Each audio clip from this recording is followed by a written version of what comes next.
ശരിക്കും ആരാണ് ഈ ഗുളികൻ? കാന്താര ചാപ്റ്റർ 1 കണ്ടവർ കുറേ ഗുളികന്മാരെ കണ്ടു കാണും. ഈ തുളുനാട്ടിലെ ഭൂതക്കോലത്തിലും അതുപോലെ നമ്മുടെ തെയ്യത്തിലും ഒക്കെ ഗുളികന്മാരുണ്ട്. ഉന്മത്ത ഗുളികൻ, ഉച്ചാര ഗുളികൻ, മാരണ ഗുളികൻ, കാരഗുളികൻ, കരിങ്കുളികൻ, സേവക്കാര ഗുളികൻ, തെക്കൻ ഗുളികൻ, വടക്കൻ ഗുളികൻ എന്ന് പറഞ്ഞ 8ഓളം ഗുളികന്മാരുണ്ടെന്നാണ് വിശ്വാസം. കണ്ണൂർ, കാസർഗോഡ് ഭാഗങ്ങളിൽ ഗുളികൻ തെയ്യവും കോഴിക്കോട് ഗുളികൻ തിറയും കെട്ടിയാടുന്നു. ഗുളികൻ തിറയുടെ തോറ്റത്തിൽ പറയുന്നതനുസരിച്ച് ഓടും ഗുളികൻ, ഒളിക്കും ഗുളികൻ, ദണ്ടുഗുളികൻ, ശാക്തേയ ഗുളികൻ, ശക്തി ഗുളികൻ, മന്ത്രഗുളികൻ, മൃത്യുഗുളികൻ, ബ്രഹ്മഗുളികൻ എന്നിങ്ങനെ 12 ഗുളികന്മാരുണ്ടെന്നാണ്. മന്ത്രവാദികളും മറ്റും കുടിവെച്ച് ആരാധിക്കുന്ന അല്ലെങ്കിൽ ഉപാസിക്കുന്ന ദേവതകളെ പൊതുവെ മന്ത്രമൂർത്തികൾ എന്നാണ് വിളിക്കുക. ഗുളികൻ അത്തരം ഒരു മന്ത്രമൂർത്തിയാണ്. പൊട്ടൻ, ഭൈരവൻ, ഗുളികൻ, കുട്ടിച്ചാത്തൻ, ഉച്ചിട്ട തുടങ്ങിയ മന്ത്രമൂർത്തികളെ ചേർത്ത് പഞ്ചമൂർത്തികൾ എന്ന് വിളിക്കാറുണ്ട്. കാവുകളിലും ചില തറവാടുകളിലും ഒക്കെ ഗുളികനെ ആരാധിക്കുന്നുണ്ട്. ചിലർ ശിവാംശമായിട്ടും ചിലർ വിഷ്ണുമായിട്ടും കരുതിയാണ് ഗുളികനെ ആരാധിക്കുന്നത്. കേരളത്തിലെ നാട്ടിൻപുറങ്ങളിൽ ഗുളികനെ കുളിയൻ എന്ന് വിളിക്കാറുണ്ട്. ഇതിൽ തന്നെ പല സങ്കല്പങ്ങളുണ്ട്. പുലക്കുളിയൻ, ഉമ്മട്ടക്കുളിയൻ, അകനാൾ കുളിയൻ, മാരണക്കുളിയൻ, ഉച്ചാർക്കുളിയൻ, മാരിക്കുളിയൻ, മാമായക്കുളിയൻ എന്നിങ്ങനെ പോകുന്നു ആ സങ്കല്പങ്ങൾ. കഥകളിലൊക്കെ വ്യത്യാസങ്ങളുണ്ടെങ്കിലും ഗുളികൻ്റെ ഒക്കെ പരിപാടി ഏതാണ്ട് ഒരുപോലെയാണ്. കാരണം എന്ന് വെച്ച് കഴിഞ്ഞാൽ നാശം ഉണ്ടാക്കുക അല്ലെങ്കിൽ മൃത്യു ഇതുമായിട്ടൊക്കെ കണക്റ്റഡ് ആണ് ഗുളികൻ എന്ന് പറയുന്ന കോൺസെപ്റ്റ് എല്ലായിടത്തും. തെക്കൻ കേരളത്തിലേക്കൊക്കെ വന്നു കഴിഞ്ഞാൽ ഗുളികൻ എന്ന് പറഞ്ഞാൽ കൂടുതലായിട്ടും അറിയുന്നത് ജ്യോതിഷത്തിലെ ഗുളികനാണ്. ഗുളികകാലം ഒരു പാപഗ്രഹമാണ് ഗുളികൻ എന്നുള്ളതാണ് വിശ്വാസം. അപ്പോൾ ഗുളികകാലത്ത് ശുഭകാര്യങ്ങളൊന്നും ചെയ്യാൻ പാടില്ല എന്നുള്ളതാണ്. അപ്പോൾ ജ്യോതിഷത്തിലെ ഗുളികനിലേക്ക് നമുക്ക് പിന്നീട് പോവാം. നമുക്ക് ആദ്യം ഗുളികൻ്റെ കഥകളിലേക്ക് പോകാം. ആദ്യം തുളുനാട്ടിലെ കഥകളിലേക്ക് പോകാം. കുറേ കഥകളുണ്ട് ഭൂതക്കോലവുമായിട്ട് ബന്ധപ്പെട്ട് ഗുളികൻ്റെ കഥകൾ. ഭൂതക്കോലത്തിലെ ഏറ്റവും പേടി തോന്നിപ്പിക്കുന്ന മൂർത്തിയാണ് ഗുളികൻ. ഗുളികൻ്റെ ഉത്ഭവത്തെ പറ്റിയിട്ടുള്ള ആദ്യത്തെ കഥ ഇങ്ങനെയാണ്. ഒരിക്കൽ 2 സഹോദരിമാർ കുട്ടികൾ ഉണ്ടാകുന്നതിന് വേണ്ടി മഹാവിഷ്ണുവോട് പ്രാർത്ഥിച്ചു.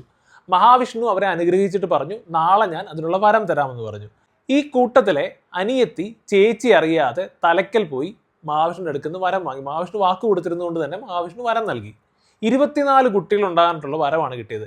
ഇക്കാര്യം അറിഞ്ഞ ചേച്ചിക്ക് അനിയത്തിയോട് നല്ല കലിപ്പായി. കാരണം തന്നെ പറ്റിക്കുകയാണല്ലോ, ചതിക്കുകയാണല്ലോ ചെയ്തത്. അതുകൊണ്ട് ഈ ചേച്ചി അനിയത്തിയുടെ കുട്ടികളെ ശപിച്ചു. അങ്ങനെ 24 കുട്ടികളിൽ 20 എണ്ണം ഇല്ലാതായി, 4 എണ്ണം ശേഷിച്ചു. അങ്ങനെ ശേഷിച്ച 4 പേരിൽ ഒരാളാണ് ഗുളികൻ. രണ്ടാമത്തെ ജട്ടികൻ എന്ന് പറയും, 3 ചാവുണ്ടി, 4 രാഹുഗുളികൻ.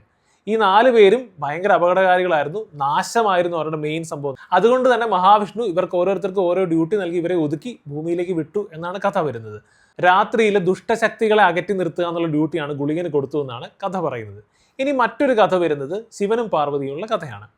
ഇതിൽ ഒരു ചാരക്കൂമ്പാരത്തിൻ്റെ നടുക്ക് ഒരു കല്ലിരിക്കുന്ന പാർവതി കണ്ടു. പാർവതി ആ കല്ലെടുത്തപ്പോൾ ശിവൻ ആ കല്ലെടുത്ത് വെള്ളത്തിലിട്ടു. ആ കല്ല് വീണ സ്ഥാനത്ത് നിന്ന് വെള്ളത്തിൽ നിന്ന് പൊങ്ങി വന്നതാണ് ഗുളികൻ. അത് ശിവന്റെ അവതാരമാണെന്നാണ് കഥയുള്ളത്. നാശം വിതയ്ക്കാനുള്ള ഗുളികന്റെ ആഗ്രഹം എന്ന് പറഞ്ഞാൽ കടലായ കടലെല്ലാം വറ്റിച്ചാലും മീനായ മീനെല്ലാം അകത്താക്കിയാലും തീരാത്ത അത്ര വലുതായിരുന്നു. അതുകൊണ്ട് തന്നെ നാരായണൻ, അത് മഹാവിഷ്ണു, തൻ്റെ ചെറുവിരൽ ഗുളികന് കൊടുത്തു എന്നാണ് പറയുന്നത്. അത് കിട്ടിയതോടുകൂടി ഗുളികന്റെ വയറ് നിറഞ്ഞു. പിന്നെ മഹാവിഷ്ണു ഗുളികനെ ഭൂമിയിലേക്ക് അയച്ചു. എന്തിനാ? ഭൂമിയിലെ പാപികളെ നേർവഴിക്ക് നയിക്കാൻ. ഇനി മറ്റൊരു കഥ.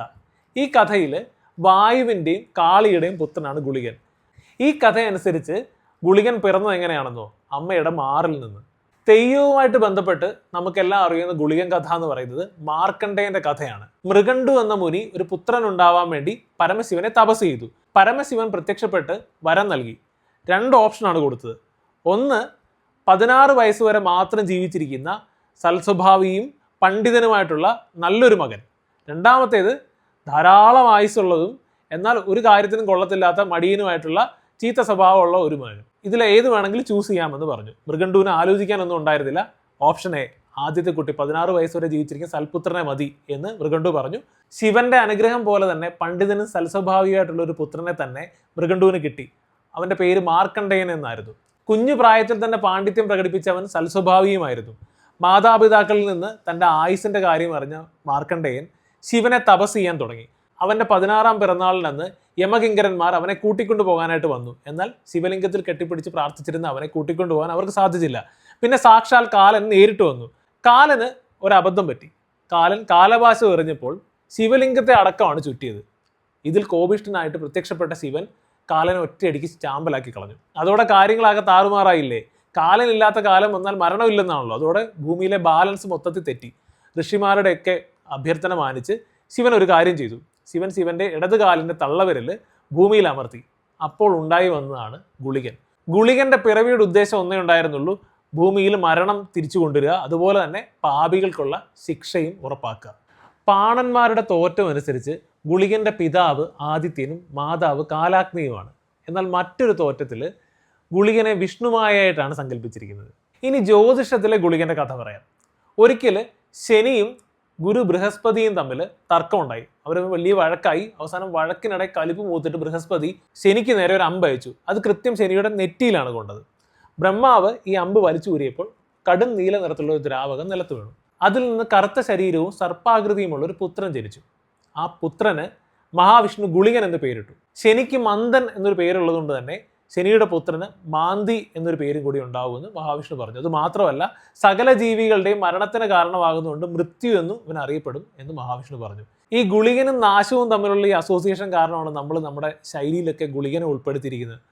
നാവിൽ ഗുളികൻ കയറിയ സമയത്ത് എന്നൊക്കെ പറയാറില്ല. അതായത് നാശം വരാനുള്ള, എന്തെങ്കിലും അപകടം വരാനുള്ള ഒരു സമയത്ത് പറ്റി പറഞ്ഞു പോയി എന്നുള്ള അർത്ഥത്തിൽ പറയുന്നതാണ് ഈ നാക്കിൽ ഗുളികൻ കയറിയ കാര്യമൊക്കെ. വിശ്വശാസ്ത്രം അനുസരിച്ച് അഷ്ടനാഗങ്ങളിൽ ഒരാളാണ് ഗുളികൻ. ഗുളികൻ, വാസുകി, അനന്തൻ, തക്ഷകൻ, ശംഖപാലൻ, മഹാപത്മൻ, വത്സൻ, കാർക്കോടകൻ എന്നിവരാണ് ആ 8 പേര്. ഇനി ഇതിലൊന്നും പെടാത്ത ഒരു ഗുളികനെ പറ്റി നാരദ പുരാണത്തിൽ പറയുന്നുണ്ട്. സൗവീര രാജധാനിയിലെ ഒരു മഹാവിഷ്ണുവിൻ്റെ ക്ഷേത്രത്തിൻ്റെ മുകളിൽ സ്വർണ്ണപ്പാളികൾ പതിച്ചിട്ടുണ്ടായിരുന്നു. ആ സ്വർണ്ണപ്പാളികൾ മോഷ്ടിക്കാൻ വേണ്ടിയിട്ട് കയറിയ വേടൻ്റെ പേര് ഗുളികൻ എന്നായിരുന്നു. സ്വർണ്ണപ്പാളികൾ മോഷ്ടിക്കാൻ ശ്രമിക്കുന്നതിനിടയിൽ ഈ വേടൻ ഉത്തങ്കൻ എന്ന് പറയുന്ന ഒരു മുനി അവിടെ ഇരിക്കുന്നത് കണ്ടു. മുനിയെ താഴെയിട്ട് കൊല്ലാനായിട്ട് ഇവൻ ശ്രമിച്ചപ്പോൾ മുനി ശപിച്ച് ഇവനെ ഇല്ലാതാക്കി. അതിനുശേഷം മുനി കുറച്ച് ഗംഗാജലം തളിച്ചപ്പോൾ ഗുളികൻ വൈകുണ്ഠത്തിലേക്ക് എത്തിയെന്നാണ് ആ കഥ. ഈ ഭൂതക്കോലവുമായിട്ട് ബന്ധപ്പെട്ട് തന്നെ വേറൊരു ഗുളികൻ കൂടിയുണ്ട്. മൂകാംബി ഗുളികൻ എന്നറിയപ്പെടുന്ന ഗുളികനാണ്. ഗുളികന്മാരുടെ കൂട്ടത്തിലെ ഏറ്റവും ഫിയർസമായിട്ടുള്ള പെർഫോമൻസ് നടത്തുന്നത് ഈ ഗുളികനാണ്. തീയിലിരിക്കുകയും കിടക്കുകയൊക്കെ ചെയ്യുന്ന അങ്ങനത്തെ ഒരു ഗുളികനാണ്. മൂകാംബി ഗുളികൻ്റെ ഉത്ഭവമായിട്ട് ബന്ധപ്പെട്ട കഥ ഇതാണ്. ഒരിക്കൽ ഒരു തന്ത്രി കൊല്ലൂരിൽ നിന്നും കേരളത്തിലേക്ക് വരികയായിരുന്നു. കൂടെ ഭാര്യയുണ്ടായിരുന്നു. ഭാര്യയുടെ പേര് മൂകാംബിക എന്നായിരുന്നു. ഇവരുടെ സംരക്ഷണത്തിനായിട്ട് കൂടെ ഗുളികനും ഉണ്ടായിരുന്നു. യാത്രാമധ്യേ ഒരാൾ ഈ മൂകാംബികയെ മാനഭംഗം ചെയ്യാനായിട്ട് ശ്രമിച്ചു. ഇതിൽ മനം നൊന്ന മൂകാംബിക ആത്മഹത്യ ചെയ്തു. അതിനുശേഷം മൂകാംബികയുടെ ആത്മാവ് ഗുളികനുമായിട്ട് ചേർന്നുണ്ടായതാണ് മൂകാംബി ഗുളിക അല്ലെങ്കിൽ മൂകാംബി ഗുളികൻ എന്ന് പറയുന്നത്. ഈ മൂകാംബി ഗുളികൻ ശല്യം ചെയ്തവനെ കുടുംബത്തോടെ ഇല്ലാതാക്കി എന്നൊക്കെയാണ് കഥ. മനുഷ്യർക്കും മൃഗങ്ങൾക്കും ഒക്കെ ഗുളികൻ ബാധിക്കും എന്നൊരു സങ്കല്പമുണ്ട്. ഇതിന് ഗുളികൻ കൂട്ട് എന്നാണ് പറയുക. ഗുളികൻ ബാധിക്കുന്നത് മൂലമുള്ള ദോഷങ്ങൾ നീക്കുന്നതിന് ഗുളികൻ നീക്കെന്ന് പറയും. ഇതിന് പ്രത്യേക മന്ത്രവാദ ചടങ്ങുകളൊക്കെ ഉണ്ട്. ഭൂതക്കോലത്തിലും തെയ്യത്തിലും ജ്യോതിഷത്തിലും ഒക്കെ വരുന്ന ഗുളികന്റെ കഥകൾ തമ്മിൽ വ്യത്യാസങ്ങളുണ്ടെങ്കിലും ഞാൻ തുടക്കത്തിൽ പറഞ്ഞതുപോലെ ഗുളികൻ എന്ന് പറയുന്ന ക്യാരക്ടറിന്റെ സ്വഭാവം എല്ലാത്തിലും ഏതാണ്ട് ഒരുപോലെ തന്നെയാണ്. ഇങ്ങനെ വളരെ വിശാലമായ രീതിയിൽ പല സങ്കല്പങ്ങളിൽ ഒരേ സമയം ആരാധിക്കുകയും ഭയക്കുകയും ചെയ്യുന്ന ദേവതയാണ് കേരളത്തിലും തുളുനാട്ടിലും ഗുളികൻ. ഒരേ സമയം അനുഗ്രഹവും ഉപദ്രവവും തരാൻ കഴിവുള്ള ഇരുതല വാൾ പോലൊരു ഡേഞ്ചറസ് ദേവതയാണ് എല്ലാ സങ്കല്പത്തിലും ഗുളികൻ. ഉപാസിക്കുന്നവരെ കാക്കുന്ന, നിന്ദിക്കുകയോ വഞ്ചിക്കുകയോ അനീതി കാട്ടുകയോ ചെയ്യുന്നവരെ ഇല്ലാതാക്കാൻ മടിക്കാത്ത ദേവത. തുളു സങ്കല്പം അനുസരിച്ച് കയ്യിൽ തീപ്പന്തവുമായി രാത്രി കാവൽ നിന്ന് ദുഷ്ടശക്തികളിൽ നിന്ന് ജനങ്ങളെ കാക്കുന്ന ഗുളിക ദൈവം.